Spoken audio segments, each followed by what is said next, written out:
Makinis, manipis, minsan, madungis, pero masarap.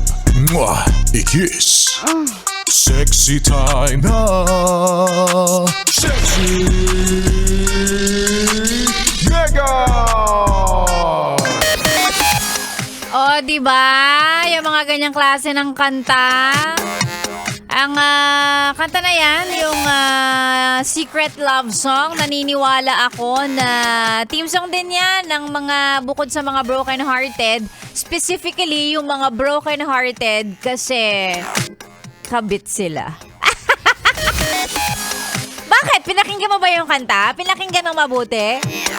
Diba? Pagka ninamnam mo yung bawat words dun sa kanta na yon, tungkol siya sa isang klase ng pagmamahalan o ng relasyon na hindi pwedeng mailantad sa public.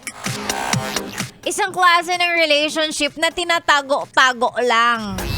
O sige, bigyan mo ako ng dahilan kung bakit yung relationship na yan ay kailangang itago. Bukod sa, of course, pwedeng hindi siya gusto ng nanay mo. Mayaman kayo, mahirap siya, ganyan. Pwedeng tinatago-tago lang kasi pwedeng boss mo siya tapos ikaw kasama lang sa mga taong minamanage niya, mga ganyan. But above all, baka kaya hindi piniplex sa social media lang yung relationship na yan is all because kabit ka. Kabit siya.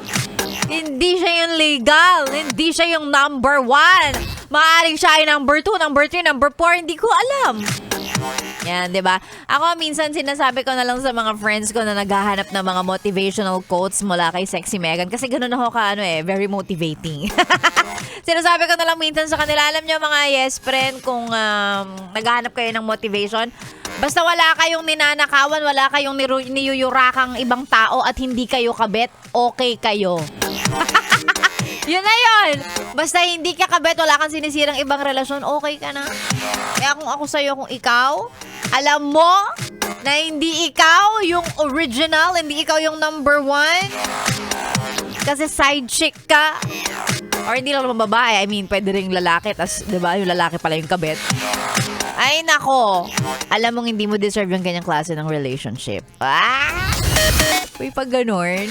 Sexy Megan po ang iyong kasama nagmumuni-muni at nag-e-emote sa playlist natin because it's Chillax 101 na kasama na po si Sexy Megan. Tuloy-tuloy hanggang mamayang tanghali. Dito lang yan, syempre, sa stasyong masarap pakinggan habang nagre-relax ka dyan.